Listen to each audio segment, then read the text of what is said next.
ఓం గంగణపతే నమ. ఐం సరస్వత్యై నమ. శ్రీమాత్రే నమో నమ. క్రీం క్రీం మహాకాళికాయ నమ. క్లీం కృష్ణాయ గోవిందాయ గోపీజనవల్లభాయ నమో నమ. ఓం నమ శివాయ శివాయ గురువే నమో నమ.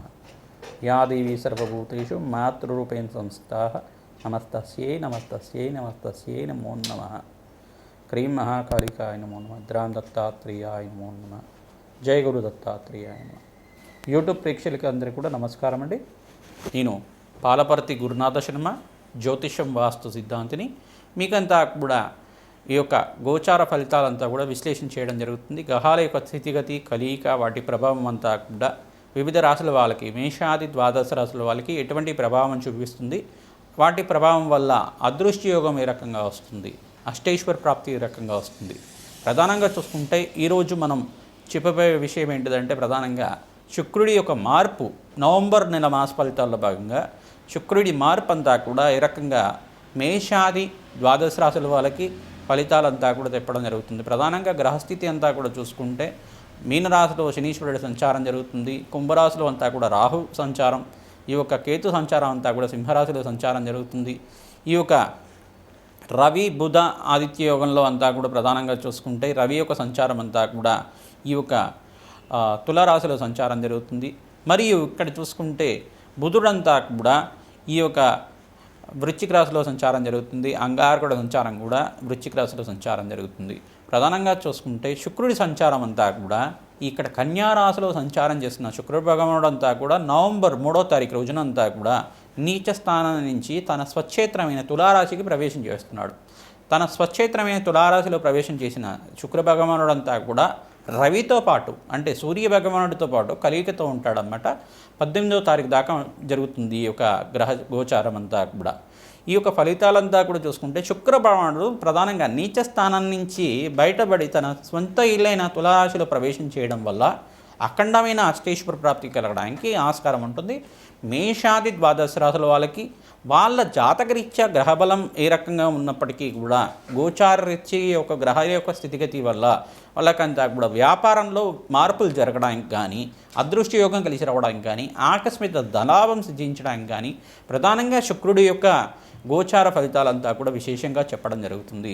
శుక్రుడు ప్రధానంగా చూసుకుంటే మహాలక్ష్మి స్వరూపంగా, మహాలక్ష్మి అనుగ్రహం కోసం అని చెప్పేసి ప్రధానంగా శుక్రుడి ఆరాధన చేయడం వల్ల మీకంతా కూడా స్థిరలక్ష్మి స్థిర నివాసంగా ఉండడానికి ఆస్కారం ఉంటుంది. ప్రధానంగా చూసుకుంటే ఎవరి జాతకంలో అంతా కూడా శుక్రభగవానుడు కొంచెం బలహీన పడి ఉంటే కనుక ప్రధానంగా శుక్రభగవానుడు అంతా కూడా యోగకరంగా మీకు ఉండడానికి కారణమవుతుంది. భోగభాగ్యాలకు కారణం, ప్రధానంగా చూసుకుంటే అఖండమైన సుఖ జీవితానికి కారణమవుతుంది. ఈ యొక్క అన్యోన్య దాంపత్యానికి కారణమవుతుంది. శుక్ర భగవానుడు అంతా కూడా ప్రధానంగా వ్యాపారంలో మార్పులు కలగాలన్నా, వ్యాపారంలో మంచి కీర్తి గణించాలన్నా, సంఘంలో గౌరవం పెరగాలన్నా, వ్యాపారాన్ని విస్తారం చేసుకోవాలన్నా, వ్యాపారంలో అష్టైశ్వర్య యోగం రావాలన్నా శుక్ర భగవానుడు కారణమవుతాడు. ప్రధానంగా శుక్ర భగవానుడు అనుగ్రహం వల్ల మీకంతా కూడా అష్టైశ్వర్య యోగం సిద్ధించేయాలి అంటే కనుక ఎటువంటి పరిష్కారం ఆచరించాలి, ఈ యొక్క ఫలితాల్లో అంతా కూడా తెలుసుకోవడం జరుగుతుంది. ప్రధానంగా గ్రహగోచారంలో వివిధ గ్రహాల యొక్క ఫలితాలంతా కూడా చూసుకుంటే ఈ యొక్క గ్రహాల యొక్క స్థితిగతి అంతా కూడా కొన్ని గ్రహాల యొక్క దృష్టి అంతా కూడా శని భగవానుడి దృష్టి అంతా కూడా ధనుసు రాశి మీద పడుతుంది. మరియు ఇక్కడ చూసుకుంటే వృషభ రాశి మీద పడుతుంది. ఈ యొక్క బృహస్పతి సంచారం అంతా కూడా చూసుకుంటే బృహస్పతి సంచారం కర్కాటక రాశిలో ప్రవేశం చేసి డిసెంబర్ 5వ తారీఖు దాకా ఈ యొక్క ఉచ్చస్థానంలో సంచారం జరుగుతుంది. బృహస్పతి సంచారం అంతా కూడా అతిచారంలో సంచారం 48 రోజుల దాకా, అంటే మనకి డిసెంబర్ 5వ తారీఖు దాకా ఈ యొక్క 48 రోజుల దాకా ఈ యొక్క అతిచారంలో సంచారం జరిగిన తర్వాత మళ్ళీ తిరోగమనం జరిగి మిథున రాశిలో ప్రవేశం చేసి జూన్ 14వ తారీఖు దాకా ఉంటారన్నమాట. 2026 జూన్ 14వ తారీఖు దాకా ఉంటారు. ఈ యొక్క మిథున రాశిలో సంచారం అంతా కూడా జరుగుతుంది. మళ్ళీ యథాస్థానానికి మళ్ళీ కర్కాటక రాశికి ప్రవేశం చేసిన బృహస్పతి అంతా కూడా ఈ రకంగా సంచారం జరుగుతూ ఉంటుంది. ప్రధానంగా చూసుకుంటే ఈ రోజున మనం చెప్పుకోబోయే విషయం అంతా కూడా శుక్రభగవానుడు మార్పు అంతా కూడా తులారాశిలో ప్రవేశం చేయడం వల్ల ఎటువంటి శుభ కార్యక్రమాలు జరుగుతాయి, ఈ యొక్క అష్టైశ్వర్య యోగం సిద్ధిస్తుందా, వ్యాపారంలో ఎటువంటి మార్పులు జరుగుతాయి, వ్యాపారంలో అంతా కానీ, ఉద్యోగంలో కానీ, వివిధ వ్యాపారంలో కానీ, కుటుంబ సమస్యల్లో ఉన్న వాళ్ళైనా కానీ ప్రధానంగా ఎటువంటి పరిష్కారాలు ఆచరించాలి, మేషాది ద్వాదశ రాశుల వాళ్ళకి అష్టైశ్వర్య యోగం సిద్ధించాలి, అదృష్ట యోగం కలిసి రావాలి, రాజ్యయోగం కలిసి రావాలి అంటే కనుక శుక్ర భగవానుడికి ఎటువంటి పరిహారం చేసుకోవాలి, నవంబర్ నెల మాస ఫలితాల్లో భాగంగా చెప్పుకోవడం జరుగుతుంది. ప్రధానంగా నవంబర్ నెల మనకంతా కూడా కార్తీక మాసానికి నవంబర్ 20 దాకా అంతా కూడా కార్తీక మాసం చాలా శ్రేష్టమైన మాసంగా చెప్పడం జరుగుతుంది. ఈ మాసాల్లో కల్లా ఉత్తమమైన మాసం, శ్రేష్టమైన మాసం అని చెప్పడం జరుగుతుంది. ప్రధానంగా శివకేశుల యొక్క ఆరాధన చాలా శ్రేష్టమైంది. ప్రధానంగా ఎవరైతే కనుక శివపార్వతుల ఆరాధన విశేషంగా చేసుకుంటుంటారో పరమేశ్వరుడికంతా ప్రీతికరంగా అభిషేక హోమాది కార్యక్రమాలు చేసుకోవడం, ప్రధానంగా చూసుకుంటే నారికెల జలంతో కానీ, శుద్ధోదకంతో, గంగా జలంతో కానీ, భస్మోదకంతో కానీ ఎవరైతే అభిషేకం చేస్తూ ఉంటారో అష్టైశ్వర్య యోగం సిద్ధిస్తుంది. ప్రధానంగా మారేడు దళాలతోటి ఈ యొక్క లక్షపత్రి పూజ అనేది కార్యక్రమం అంతా కూడా దేవాలయ ప్రాంగణంలో చేస్తూ ఉంటారు. అటువంటి దివ్యమైన కార్యక్రమం అంతా కూడా పుణ్య కార్యక్రమాన్ని ఆచరించడం వల్ల అదృష్ట యోగం కలిసి వస్తుంది. మహాలక్ష్మి ప్రీతికరంగా మారేడు దళాలతోటి, తులసి దళాలతోటి అర్చన విధానం చేయించుకోవడం వల్ల నిత్యమంతా కూడా మహాలక్ష్మీదేవికి అంతా కూడా స్త్రీ సూక్త విధానంగా యజ్ఞాధికరతులు ఆచరించడం వల్ల, లక్ష్మీ కుబేర శాంతి హోమాది కార్యక్రమాలు చేయడం వల్ల అదృష్ట యోగం కలిసి వస్తుంది. ప్రధానంగా గోమాత సేవ ఎవరైతే నిత్యమంతా కూడా చేసుకుంటూ ఉంటారో మీకంతా కూడా ఆకస్మిక ధనలాభం, ధనయోగం సిద్ధించడానికి ఆస్కారం ఉంటుంది.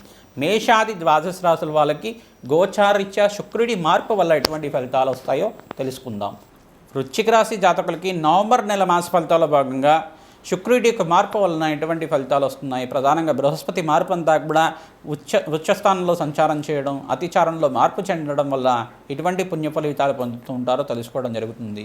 ఇక్కడ బృహస్పతి మార్పు అంతా కూడా డిసెంబర్ 5వ తారీఖు దాకా తన ఉచ్చస్థానంలో కర్కాటక రాశిలో అంతా కూడా సంచారం చేయడం అనేది విపరీత రాజయోగానికి కారణమవుతుంది. ఎక్కడైతే గనక బృహస్పతి అంతా కూడా ప్రీతికరంగా జన్మజాతకంలో మీకు యోగకరంగా ఉంటే గనక అఖండ శుభదాయకుడుగా ఉంటాడు. ప్రధానంగా శుక్రుడి మార్పు కూడా మీకు శ్రేయదాయకంగా ఉంటుంది. ప్రధానంగా చూసుకుంటే ఇక్కడ బొబ్బరులు దానం చేసుకోవడం, శుక్ర భగవానుడి ప్రీతికరంగా మహాలక్ష్మి కటాక్షం కలగడానికి ఆస్కారం ఉంటుంది.